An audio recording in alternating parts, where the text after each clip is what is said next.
Vámonos a la palabra. Queremos escuchar de lo que el Señor tiene para nosotros el día de hoy. Amén. Si va conmigo al libro de Juan, capítulo 20, tenemos varios versículos allí y yo voy a estar, los he puesto todos en la pantalla para que usted los pueda seguir, pero ya usted sabe que le recomendamos que siempre traiga su Biblia, que la use, que la marque, que le haga notas, que traiga su libro de notas. Aprendemos más cuando procesamos y escribimos que cuando solamente escuchamos. Así que por eso lo recomendamos, para que se quede grabado en tu corazón. Vamos a estar leyendo varios versículos en el libro de Juan, versículos 19 y 20 del capítulo 20. ¿Ya lo tienen? Amén. Los que están en casita, espero que ya lo tengan también. Da un amén ahí para saber que también ya tienes la palabra lista para leerla con nosotros. Dice la palabra del Señor. Cuando llegó la noche de aquel mismo día, el primero de la semana, estando las puertas cerradas en el lugar donde los discípulos estaban reunidos por miedo de los judíos, vino Jesús y puesto en medio les dijo: paz a vosotros. Y cuando les hubo dicho esto, les mostró las manos y el costado, y los discípulos se regocijaron viendo al Señor. Ahora vaya a hacer un brinquito nada más al versículo 24 y dice: pero Tomás, uno de los 12, llamado Dídimo, no estaba con ellos cuando Jesús vino. Le dijeron pues los otros discípulos: al Señor hemos visto.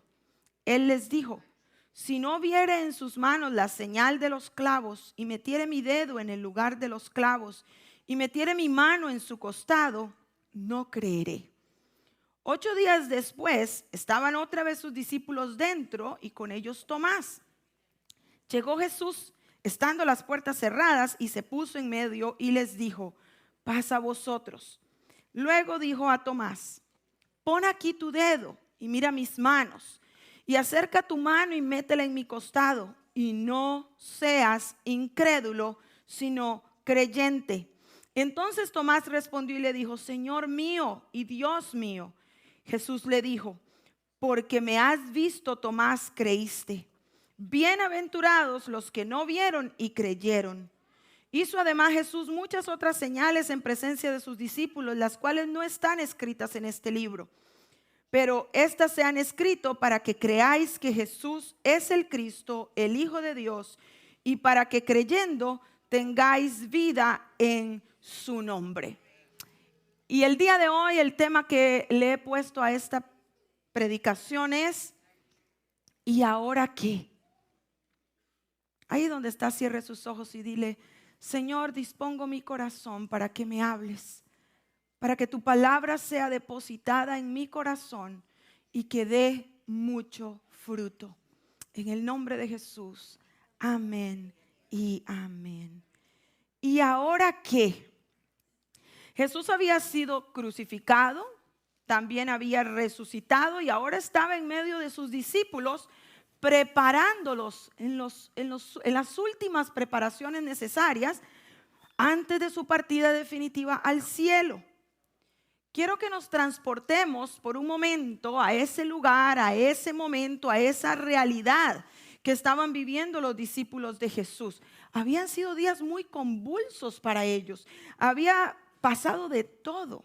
Un día estaban entrando a Jerusalén triunfalmente con todos los judíos, celebrando al rey de los judíos que entraba a Jerusalén.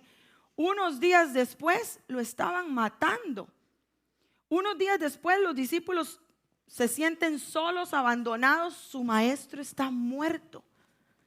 3 días después comienzan a escuchar que su maestro resucitó. Y esa misma noche se les presenta en el lugar donde ellos estaban escondidos, y por primera vez se les presenta resucitado. Yo me imagino la cantidad de emociones que tienen que haber estado pasando por la vida y la mente de aquellos hombres. Hermanos, ellos eran hombres como usted y como yo. No tenían ninguna diferencia, eran de carne y hueso. Imagínense todos los sentimientos. 2 días antes se sentían traicionados, solos. El rey que se suponía que venía a salvarlos estaba muerto. Ese día en la mañana les avisan las mujeres que no, que estaba resucitado, que había resucitado. Una cantidad de emociones, están escondidos para que no los persigan y Jesús llega ahí, se les aparece de un momento a otro. Una cantidad de emociones y sentimientos que estaban pasando por la mente y la vida de aquellos hombres. Me imagino que sentimientos a flor de piel. Sin embargo, había uno que no estaba dentro del grupo. Habían solamente 10. Uno se quedó por fuera, no sabemos las razones, pero Tomás no estaba dentro del grupo de los discípulos a los que Jesús se les presentó esa noche. Y eran solo 10 porque ustedes saben que ya Judas no estaba para ese momento. Tomás no lo pudo ver. Y cuando sus hermanos le dicen, vimos al maestro, el maestro de verdad está vivo, la reacción, yo me permito decir, muy humana, muy normal de Tomás, ¿cuál fue?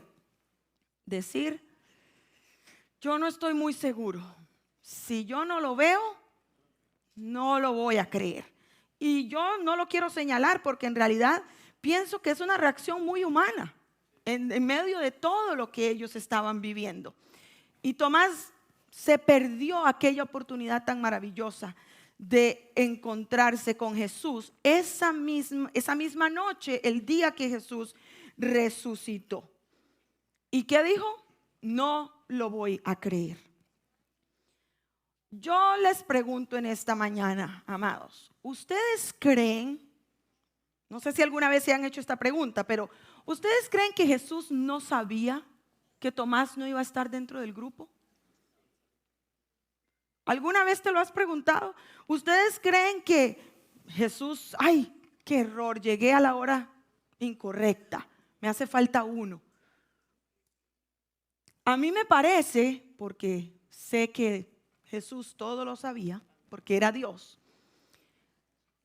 que ya Jesús conocía quién era el incrédulo del grupo. Él sabía a quién era al que le costaba creer. Él conocía muy bien a Tomás, había caminado 3 años con él y aún así decide aparecérsele al grupo en ausencia de Tomás. Interesante, ¿no les parece? Y vamos a ver un poquito más adelante el por qué. Si yo tuviera que ponerle un subtema a esta predicación, a esta enseñanza, me gustaría decir que este es un tiempo para creer. Para los discípulos era un momento de ¿y ahora qué? Pero también para ti y para mí en nuestra vida nos encontramos con momentos como estos en los que decimos ¿y ahora qué?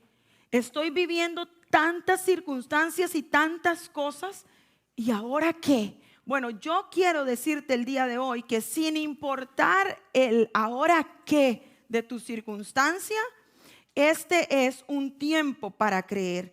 La realidad que los discípulos enfrentan en este momento del que estamos hablando era totalmente distinta a la realidad de apenas hacía unas semanas. Todo sucedió con demasiada rapidez y ahora están experimentando la realidad de que su maestro resucitó tal como él les había dicho que lo haría. Y les está dando ciertas asignaciones, les está dando las últimas indicaciones antes de su partida definitiva. Y por supuesto es normal que ellos comiencen a cuestionarse, a tener dudas, a preocuparse, a no saber qué era lo que tenían que hacer de aquí en adelante. Es muy fácil señalar a Tomás. Podemos señalar a Tomás como el incrédulo. Sin embargo, yo quiero que no nos olvidemos que la Biblia también nos narra otro evento en el que nos damos cuenta que no fue solo Tomás el que no creyó, el que tuvo dudas, el que no sabía con certeza lo que estaba pasando. ¿Quiere leerlo conmigo? Vamos a ir al libro de Juan capítulo 21 y lo pueden leer también en la pantalla. Y miren lo que sucede con estos otros. Estos lo vieron.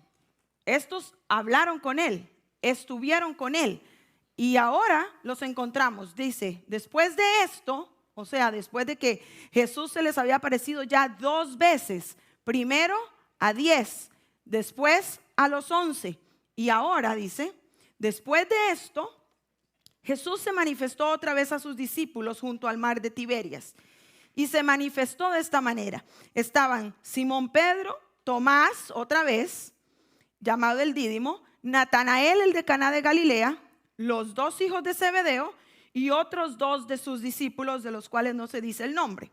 Simón Pedro les dijo, voy a pescar. Voy a pescar.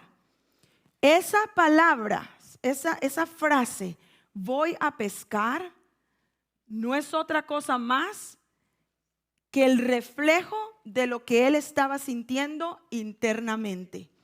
Duda, temor, inseguridad. ¿Qué va a pasar? Me voy a pescar. Sigamos leyendo. Dice, voy a pescar. Y ellos le dijeron, vamos nosotros también contigo. Fueron y entraron en una barca y aquella noche no pescaron nada. Cuando ya iba amaneciendo, se presentó Jesús en la playa, mas los discípulos no sabían que era Jesús. Y les dijo, hijitos, ¿tenéis algo de comer? Le respondieron, no. Él les dijo, echad la red a la derecha de la barca y hallaréis. Entonces la echaron y ya no la podían sacar por la gran cantidad de peces. Entonces aquel discípulo a quien Jesús amaba, dijo a Pedro, es el Señor. Simón Pedro, cuando oyó que era el Señor, se ciñó la ropa porque se había despojado de ella y se echó al mar. Y los otros discípulos vinieron con la barca arrastrando la red de peces, pues no distaban de tierra, sino como 200 codos. Al descender a tierra, vieron brasas puestas y un pez encima de ellas y pan. Jesús les dijo, traed de los peces que acabáis de pescar. Subió Simón Pedro y sacó la red a tierra llena de grandes peces, siendo 153. Y aún siendo tantos, la red no se rompió. Les dijo Jesús, venid, comed. Y ninguno de los discípulos se atrevía a preguntarle, ¿tú quién eres? Sabiendo que era el Señor. Vino pues Jesús y tomó el pan y les dio, y asimismo del pescado. Esta era ya la 3ª vez que Jesús se manifestaba a sus discípulos después de haber resucitado de los muertos. Aquí encontramos ahora a un grupo de 7 que lo vieron resucitado, hablaron con él. Tomás en la segunda aparición incluso tocó las manos de Jesús y el costado, y con toda esa realidad ante sus ojos decidieron regresar a las redes, al lugar de su seguridad, al lugar de lo conocido, donde podían valerse por sí mismos. Tanto Tomás como Pedro, como Natanael, como los hijos de Zebedeo y los otros 2 que se encuentran pescando, todos estaban cruzando la misma crisis emocional y espiritual. No fue solo Tomás. Todos estaban enfrentándose a la duda y a la inseguridad de qué hacer y ahora qué. ¿Cuál sería la realidad de su vida? Que estaba cambiando radicalmente en 2 semanas. Amados, no se nos olvide que estos hombres habían dejado todo por seguir a Jesús. Tenían 3 años sin tener casa, sin tener absolutamente ninguna posesión. Ellos caminaban con Jesús por donde Jesús anduviera, predicando el evangelio, y esa era la vida que ellos conocían por los últimos 3 años. ¿No le parece a usted que era muy normal que se estuviesen sintiendo como se estaban sintiendo? Yo creo que sí. Nosotros, iglesia, también podemos encontrarnos así como estaban los discípulos ese día, preguntándonos, ¿y ahora qué? Pasando crisis que nos llevan a estar inseguros, a dudar y a querer actuar por nuestra propia cuenta para sentirnos cómodos y para sentirnos seguros. Puede ser que tú te estés preguntando, ¿y ahora qué? con la situación que estás pasando con tu familia? ¿Y ahora qué con la situación que estás pasando en tu vida, tal vez en tu salud? ¿Y ahora qué con los asuntos del trabajo? ¿Y ahora qué con la situación de mis hijos? ¿Y ahora qué, Señor? ¿Ahora qué? Quizás te estás haciendo esas preguntas. ¿Ahora qué de mi futuro? De los planes que tenía. Porque algo cambió de un momento a otro y te encuentras en ese momento de ¿y ahora qué? La realidad de nuestra vida puede cambiar en tan solo unos días y hacernos tambalear e incluso titubear de en quién nosotros hemos creído. Podemos sentirnos que nos hemos quedado solos.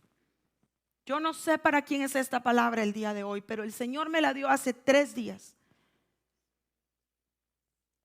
Hay alguien que necesita escuchar que sí, siendo hijo de Dios, cristiano, que le sirve al Señor, también puedes tener momentos en los que te sientes que te quedaste solo.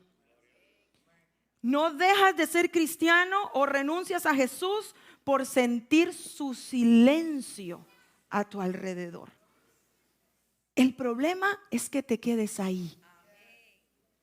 El problema es que corras a la seguridad que tú mismo te puedes ofrecer, en lugar de decidirte creer. Es tiempo de creer. Jesús no se ha olvidado de ti. Él no se ha olvidado de tus debilidades ni de tus necesidades. Él sabe y conoce tu presente y también conoce tu futuro. Él sabía que Tomás no creería en su resurrección si no lo veía personalmente. Y aún así lo dejó por fuera esa primera noche. ¿Por qué? La Biblia no lo dice, pero yo creo que el Señor le quería enseñar algo a Tomás. Y le quería enseñar algo a los que estaban junto a Tomás. Él sabe lo que tú estás viviendo y tal vez lo que estás experimentando te parece, pero ¿por qué, Señor? No le preguntes el por qué. Es tiempo de creerle. Y así como Jesús llegó aquella mañana a la orilla de ese mar a esperar a sus discípulos, que aún después de haberlo visto resucitado 2 veces, haber hablado con él, haber estado con él, habían regresado a su realidad antes de seguir a Jesús. Aún a esos 7, Jesús decide ir a prepararles el desayuno. De la misma manera, esta mañana el Señor quiere visitarte para recordarte que Él sigue siendo Dios, que Él sigue siendo tu Dios y que sus promesas para tu vida y para tu familia no han cambiado, aunque tu realidad haya cambiado. Los discípulos se habían acostumbrado a la presencia física de Jesús y el no tenerle cerca provocó en ellos esa crisis de desconfianza, de duda, de desánimo, de desesperanza. Sin embargo, nosotros hoy contamos con la maravillosa presencia de su Espíritu Santo en nosotros y no tenemos por qué sufrir la ausencia presencial de Jesús como la tuvieron que sufrir sus discípulos. Lo que nos corresponde a nosotros durante la espera es creerle. En el tiempo de la espera necesitamos afirmar nuestra fe, tomarnos de sus promesas, creerlas aunque todo parezca imposible. Yo no sé ustedes, pero yo prefiero aprender a creerle a Dios y decidir creerle antes de que Él me tenga que venir y decirme, no seas incrédula. Yo prefiero tomar la decisión de creerle en ese compás de tiempo de ¿y ahora qué? En ese tiempo de espera en el que estás a veces en diferentes áreas y situaciones de tu vida. Decide creerle a Él. Antes de que Él tenga que venir y decirte, incrédulo, ¿por qué no me creíste? ¿Por qué me tienes que ver actuar para saber que yo voy a hacer lo que te he prometido hacer? Como fue el caso de Tomás. Cuando la duda invade tu corazón y comienzas a darle espacio a tu mente y a tus emociones para que tomen el control, rápidamente te vas a encontrar como Tomás, como Pedro, como los hijos de Zebedeo, corriendo a tu zona de confort. Corriendo a refugiarte en lo que sabes hacer. Y aquí está el corazón del mensaje. Esto fue lo que el Señor me dijo. Hay muchos en mi casa que en el tiempo de espera no han decidido creer. Por el contrario, han corrido a su zona de confort, a refugiarse en lo que saben hacer, donde no necesitan ayuda de Dios para salir adelante. Esa zona donde puedes sobrevivir sin la presencia activa de Dios en tu vida. Es ahí donde el enemigo quiere llevarte y mantenerte lejos del propósito de Dios para tu vida. Voy a repetir lo que acabo de decir. En el tiempo de espera, cuando le damos campo a la mente y a las emociones, en lugar de decidir creer lo que no se ve, pero que Él prometió que Él iba a hacer, cuando yo decido en ese tiempo de espera no creer, lo que hago es correr a la zona de seguridad, donde sigo siendo un hijo de Dios. No se te quitó tu cristianismo, donde sigues amando a Dios a tu manera, pero puedes vivir, o yo digo más bien sobrevivir sin la presencia activa de Dios en tu vida. Eso es un peligro, iglesia. Es el peligro más grande de un cristiano. El peligro más grande de un cristiano no es que caigas en pecado. Quiero que sepas eso. Ese no es el peligro más grande de un cristiano. Todos nos podemos equivocar. Y el Señor igual te va a estar esperando con brazos abiertos si te arrepientes. Y va a sanar tu vida y te va a restaurar y va a caminar contigo como si nunca le hubieses fallado. Eso es lo que Él ha prometido. Para eso murió Jesús. Pero el peligro más serio que corre la iglesia es cuando crees que es mejor manejar tu vida a tu manera, en tu zona de seguridad, donde sigo siendo cristiano, voy a la iglesia, amo al Señor, amo a mi familia, pero sobrevivo sin la presencia activa de Dios en mi vida. Y voy a seguir adelante para que puedas contestar unas cuantas preguntas que pueden haber en tu corazón ahora. Pedro ya se había puesto sus ropas de pescador y había pasado toda la noche pescando después de haber visto a Jesús resucitado. Aún no había dado el paso para caminar en el plan de Dios. Aquí está la clave. El que estés en tu zona de confort es un peligro, donde sobrevives sin la presencia activa de Dios. ¿Por qué? Porque no caminas en el plan de Dios. Porque no desarrollas el plan de Dios para tu vida. Por eso es un peligro. Porque no dejas que Él te pueda usar como Él te diseñó para ser usado para la extensión de su reino. Porque para eso vino Jesús. Pedro no había dado el paso para caminar en el plan que Dios tenía para él y prefirió irse a desarrollar su propio plan, el que generaría los recursos necesarios para vivir y ya. Hoy el Señor nos pregunta, ¿dónde te encuentras tú? ¿En qué área de tu vida necesitas comenzar a creerle a Dios y a obedecerle? Porque creerle a Dios no es simplemente decir yo creo. El creerle a Dios trae como consecuencia acción. Y la acción es obediencia. Obediencia a Él. Él ha depositado en ti todo lo necesario para que su reino sea extendido y que su nombre sea conocido. Depende de ti creerle y obedecer o no. ¿Sabes que los discípulos de Jesús hoy somos tú y yo? Ya no está Pedro, ya no está Tomás, ya no están los hijos de Zebedeo, ya no están ninguno de ellos. Ahora somos tú y yo. Y depende de ti y de mí que el evangelio siga corriendo como lo hizo al principio a través de aquellos 11. Es importante saber que creerle a Dios significa obedecerle. Creerle a Dios significa dejar de vivir por vista para empezar a vivir por fe. Pedro tuvo que enfrentarse al maestro aquella mañana cuando le sirvió el desayuno, cuando lo esperó, cuando multiplicó su pesca una vez más, como para decirle: Pedrito, ¿qué estás haciendo aquí otra vez?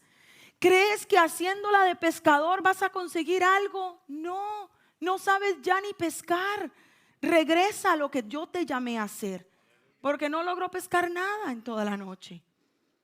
Le multiplica la pesca, le da desayuno, y aún así, esa mañana Pedro tuvo que enfrentarse cara a cara a la pregunta más difícil que ninguno tengamos que enfrentar. Y es que Jesús, mirándote a los ojos, te diga: ¿me amas?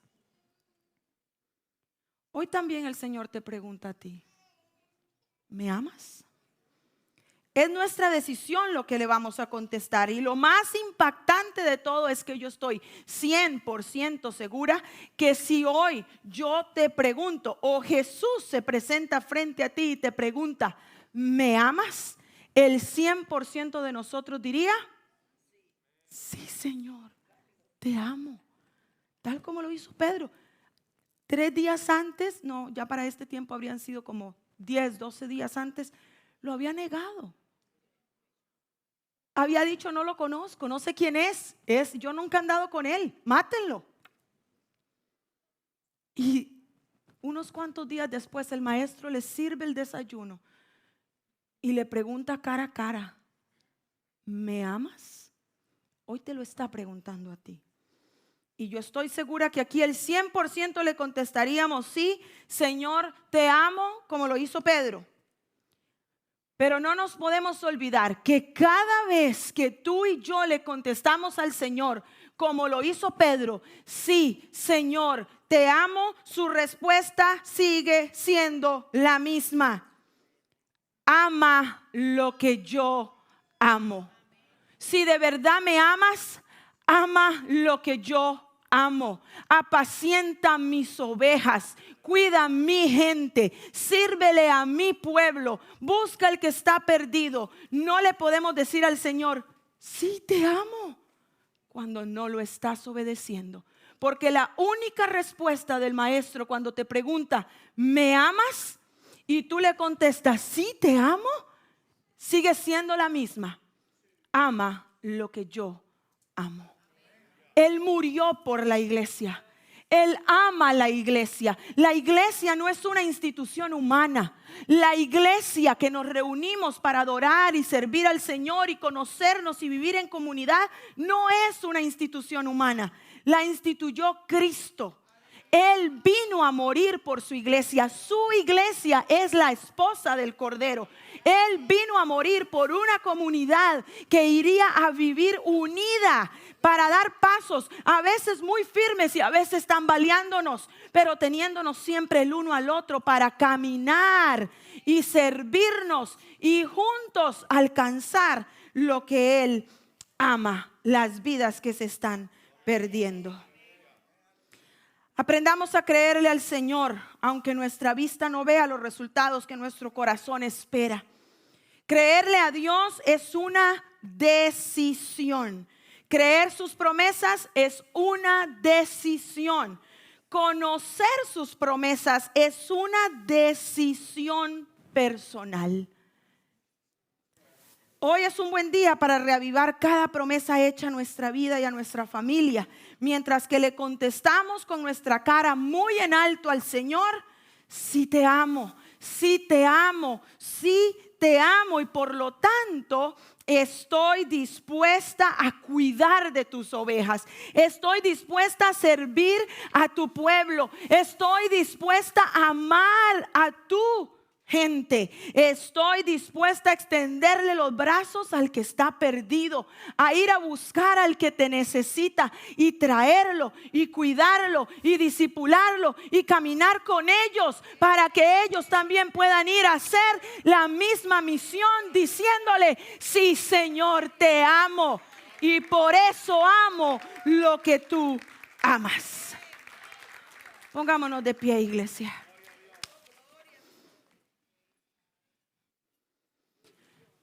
Quiero terminar diciéndote lo que sucede en los siguientes días.